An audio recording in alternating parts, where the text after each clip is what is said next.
Tyler from 10 Thumbs Pro, back with another tutorial in our baritone series with Flight Ukulele. And today we're talking about your right hand. Now, as a beginner, you're always looking at the left hand. What chord is it making? What scale is it playing? Is it finger picking? But notice, if I make an E minor and I strum it, and if I make an E minor and I finger pick it, my left hand is doing the exact same thing. The magic happens with your right hand. A right hand is where you get the small variances and the nuances in your playing. It's where you get your touch from. It's where you get your flavor from. And the sooner you understand that the right hand is very important to your sound, the sooner you're going to be able to develop it. So today we're going to talk about a couple things that you can do with your right hand as a beginner to add some flair to your playing. Also, I want to say great job. This is video number 10. If you made it this far, you're really, really cooking. So first thing, we haven't really talked about counting. So I'm going to put these tabs up. We've seen tabs. We see that the first tab is going to say 0, 0, 0, 3. We know that that 3 is a third fret. We also know that that G above us let us know that's a G chord, okay? Now, if we strum that first measure, it's 1 and 2 and 3 and 4 and. Or what we've called in the past, down, up, down, up, down, up, down, up. Now, it's good to understand that counting it that way is the same thing as saying down, up, down, up, down, up, down, up. And I've alluded to this a little before, but counting music is also very important. Probably the most important aspect of music theory is your ability to count. So what we're going to do also, above those chords, you see the little symbol that goes up, flat, and down.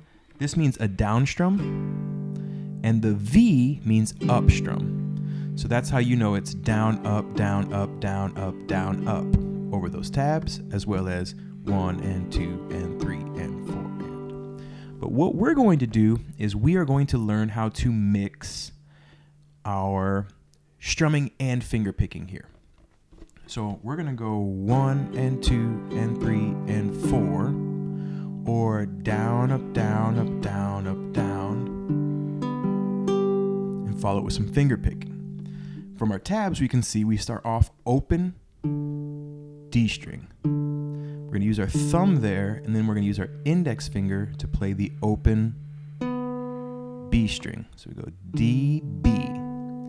The thumb then drops down to play the G string, 1 and 2, then the index finger 3 here on the way up. If you count that, it's 1 and 2 and 1 and 2 and. With the strumming, it's 1 and 2 and 3 and 4, 1 and 2 and 3, 4. Now I counted 3, 4. Those are the rests. That helps me keep track where I am in the measure. 1 and 2 and 3 and 4, 1 and 2 and 3, 4, 1 and 2 and 3 and 4, 1 and 2 and 3, 4. Okay, the chords we're using for today's lesson are G, D, E minor, and C. And what we're going to do is try that same exact pattern, finger picking, mixing them up over that chord progression. So the first 4 measures are up now. You see after G we have D, which is 1 and 2 and 3 and 4, 1 and 2 and 3, 4. Same exact finger picking. Next 4 measures, E minor, 1 and 2 and 3 and 4, 1 and 2 and 3, 4. C, 1 and 2 and 3 and 4, 1 and 2 and 3, 4. So let's put all of that together from the top. 1, 2, 3, 4. 1 and 2 and 3 and 4, 1 and 2 and 3, 4, 1 and 2 and 3 and 4, 1 and 2 and 3, 4, 1 and 2 and 3 and 4, 1 and 2 and 3, 4, 1 and 2 and 3 and 4, 1 and 2 and 3, 4, G. So that's our first right hand skill, mixing, strumming, and finger picking. Now you can apply these to any cover that you're working on. When you learn a song and you go to a tutorial and you learn the strum pattern or the finger picking pattern, those are really just suggestions. Unless it's a very iconic strum pattern like me and Julio down at the schoolyard, then it's a little more important. But for most songs, most modern songs don't have a strum pattern because they don't have an acoustic instrument. They're bass and synthesizers, maybe an electric guitar. And the electric guitar usually isn't strumming. It's doing something more like...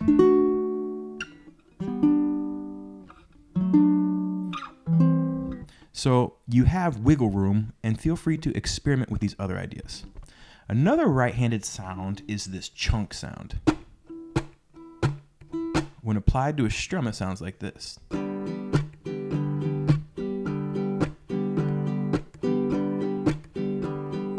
If you do that over a D chord, I instantly think, left a good job in the city, working for the man every night and day, but I never lost 1 minute of my sleep. Right? So maybe that's just me. Oh,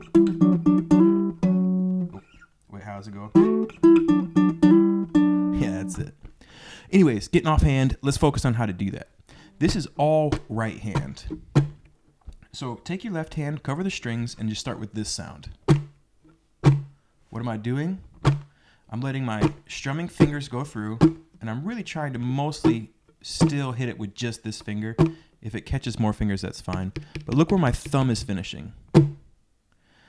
My hand is making contact, the fleshy part of my hand between the sound hole and the bridge, really right at where the sound hole meets. Because I'm still in this happy strumming space we talked about, but my hand is finishing over the strings. So it makes a sound when it hits them, but it also doesn't let them ring out.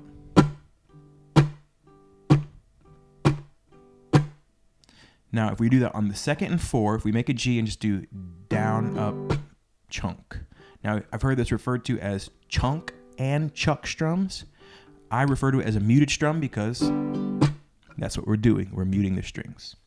So we're going to take a G and we're going to go down, up, mute.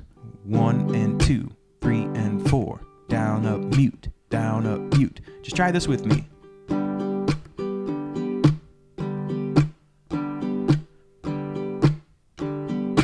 If that's still tricky, go back and practice just this sound until you can do that. Then add the chords. Now you can also add a little up strum by letting your index finger catch these strings on the way up. I'm not worried about strumming all the strings, just letting them hit on the way up. 1 and 2 and 3 and 4 and...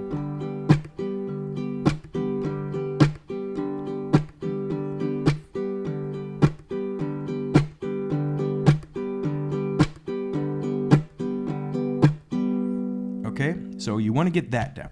Once you got that down, we're going to apply it to G, D, E minor, C. 2 measures apiece. So 1 and 2 and 3 and 4 and 1 and 2, 3 and 4 and... From the top, adding the chunk, make sure you can get this sound first. Once you get that, we're going to put it into play. We're going to get 1 and 2 and 3 and 4 and 1 and 2 and 3 and 4 and 1 and 2 and 3 and 4, 1 and 2 and 3 and 4 and 1 and 2 and 3 and 4 and 2 and 3 and 4 and 1 and 2 and 3 and 4 and 1 and 2 and 3 and 4 again.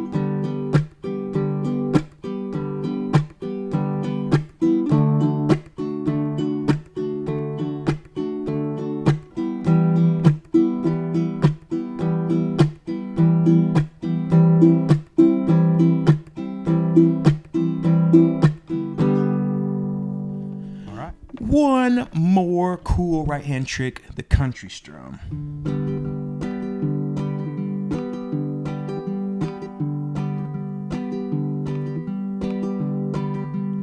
So we're going to make our G chord again, and we're going to pluck the D string with our thumb and then strum down. And that's 1, 2. 1, 2, 3. Thumb on the G string for the third beat. 1, 2, 3, 4. 1,